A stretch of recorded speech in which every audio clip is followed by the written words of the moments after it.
Today we'll be discussing about neonatal sepsis. So neonates means less than 28 days. Okay. So when infections occurs in a neonates, okay, and infection reaches to bloodstream that causes septicemia, or the infection may spread to different organs. Okay, that condition is called as neonatal sepsis. Okay, now let us define neonatal sepsis.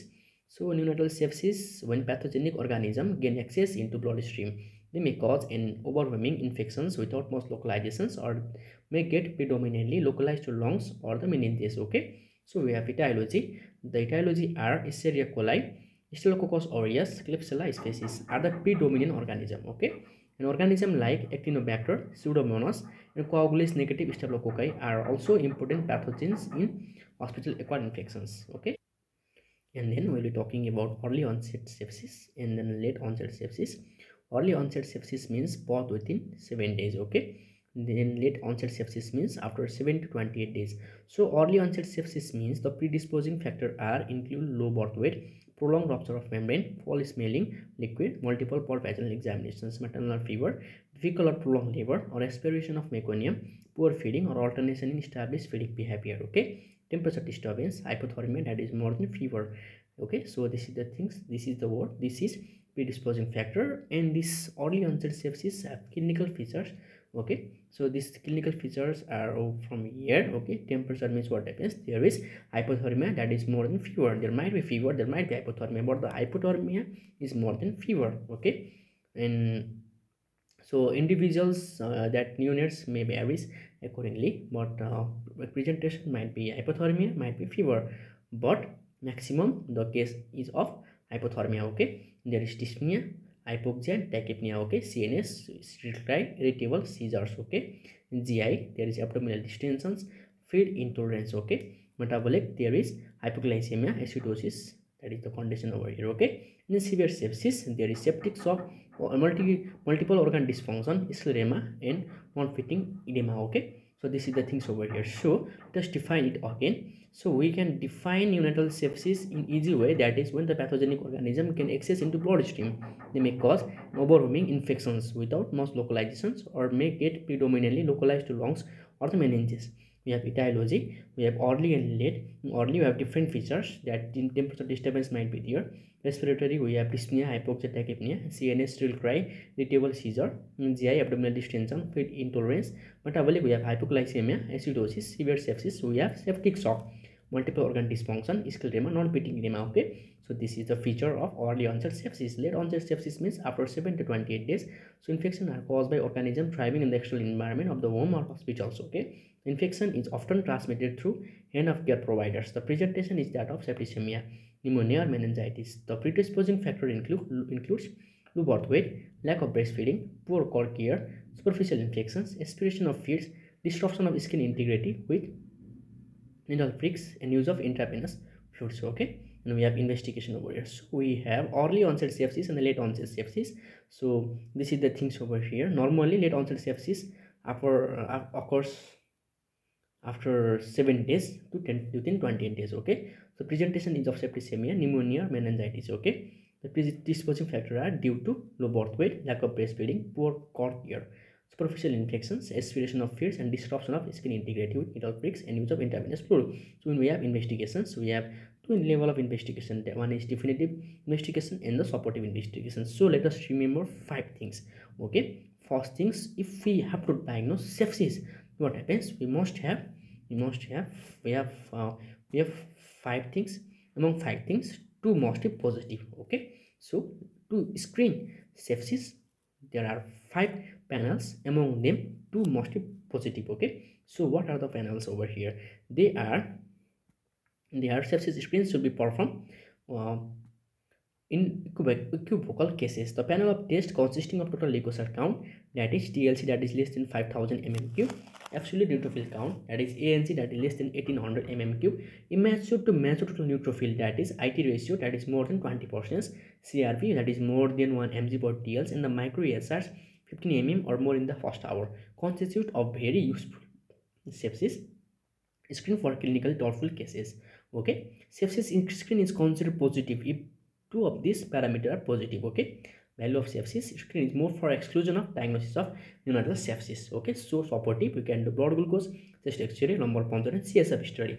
So now how we can diagnose the case, how we can treat the case. Okay, now we have diagnosed it is a case of sepsis, neonatal sepsis. Okay, it might be early, it might be late. Now our approach for the case will be, initially we will be doing supportive care. Supportive care is good supportive care requires. Okay, so what happens, initially we have to give meticulous attention to various aspects. Okay, so what happens, initially we have to provide warm, ensure normal temperature, that is 47.5 degree to 37.5 degrees Celsius. Okay, start oxygen by hood or max if baby sinus or grunting, provide back and max ventilation if breathing is inadequate. Okay, instilling normal saline drops nostrils may help clear the nasal blocks. Okay, initially we have to provide warm, and then what happens, we have to keep oxygen by hood or max. Also instilling normal saline drops in nostrils may help clear the nasal blocks. Okay, assess peripheral perfusion by palpating peripheral pulses, capillary refill times, and skin color. Serial measurement of urine output is helpful for this purpose. Okay, infusion normal salines or lingual lactate 10 ml per kg over 5 to 10 minutes. If perfusion is poor, repeat the same 1 to 2 times over the next 30 to 45 minutes.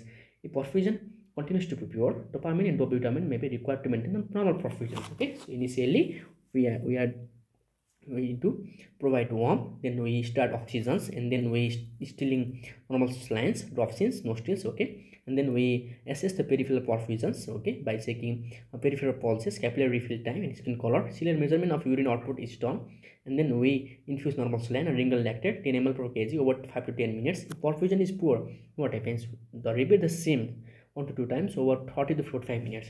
If perfusion continues to be poor, dopamine and dopamine may be required to maintain normal perfusions. Insert intravenous lines. If hypoglycemia is suspected, infuse glucose. Okay, 10% 2 ml per kg per stat. Not use glucose bolus routinely. Provide maintenance fluid, electrolytes, and glucose 4 mg per kg per minute. Okay. And also we can add potassium to IV fluids once normal flow of urine has been documented. Okay, ensuring optimal nutrition is extremely helpful in sick babies. Internal field should be initiated early if there is no abdominal distensions and baby is hemodynamically stable. Okay, feeds mother meals. Consider parental nutrition if baby is not expected to receive internal feed for prolonged period. Okay, things over. Administer vitamin K 1 mg intramuscularly. Transfuse pack cells if a baby has low hematocrit. Do not use blood plasma transfusion on routine basis for boosting immunity. Okay, now we have maintained supportive care, that is good supportive care we have done. We have look for temperatures, oxygens, we have look for peripheral perfusions. Okay, and then we start insert intravenous line, then we use for treat the hypoglycemia. If we have suspected hypoglycemia, we infuse glucose. Okay, and then we provide maintenance fluid, and we ensure optimal nutrition, enteral feed. Okay, feeds mother milks, administer vitamin Q1 1 mg intramuscularly, transfuse pack cells. Okay, this is the things over here. And specific treatment, IV empirical broad spectrum antibiotics, we have injection ampicillins plus gentamicins, and that is normal things over here. If the case is of meningitis, then what happens, same drugs. So injection ampicillins plus gentamicin plus injection cefotaxime. Okay, so duration of antibiotics will be based on sepsis screen, blood culture, CSF suggestive meningitis, and duration of antibiotics. Okay, sepsis screen if positive, blood culture is negative, CSF is negative, then what happens, antibiotics will be used for 1 week. So if there are among 5, 2 are positive, blood culture is negative, CSF suggestive meningitis is negative, what happens, we have to use antibiotic for 1 week. Okay, if the sepsis screen, okay, if the sepsis screen positive or negative. Okay, if the sepsis screen is positive or negative, if the blood culture is positive, okay, then what happens, we have to continue. CSF is negative over here. Okay, CSF is negative over here, we have to continue antibiotic for 2 weeks. But if the sepsis screen is positive or negative, blood culture is positive or negative, then what happens, also there is CSF suggestive of meningitis positive, then what happens, we have to use antibiotic for 3 weeks. Okay, so in this way we come discuss about neonatal sepsis. We have two types, early and late. Early we have different features, different clinical features: CNS, still cry, irritable seizures, the abdominal distensions. Okay, feed intolerance, metabolic hypoglycemia, acidosis, severe sepsis, septic shock, multi-organ dysfunction, scleroderma, and non-pitting edema. At onset we have 7 to 28 days. After 7 to 28 days we have different symptoms over here. Okay, and then we investigate the cells. We use for sepsis screen. We have 5 panels. Among 5 panels, 2 must be positive. Okay, they are total leukocyte count, absolute neutrophil count, image to total neutrophil ratio, CRP, and micro ESRs. Okay, So we screen that things, and then we supportively, for supportive role for diagnosis, we do blood glucose, chest x-ray, lumbar puncture, and CSF study, and then we do treatment. Supportive care we have, okay, meticulous attention we are giving, and then provide warm, start oxygen by Wheeler max, okay, and then we assess peripheral perfusions, and then we insert intravenous lines, and then we ensure optimal nutrition, and then we internal feeds the child's, okay, because the feeding is more important, okay, and administer vitamin K1 mg intramuscularly, transfuse vaccines, okay, and then we move for a specific treatment, that is IV empirical broad spectrum antibiotic injection, ampicillin plus gentamicins for normal things. If the case is of meningitis, what happens, we can do injection cefotaxime, okay. This is for sepsis, but sepsis with meningitis, then what happens, we can give, you have to give injection cefotaxime, okay. Duration of antibiotic 1 week, 2 week, and 3 weeks, okay. So in this way we have completed neonatal sepsis. Thank you.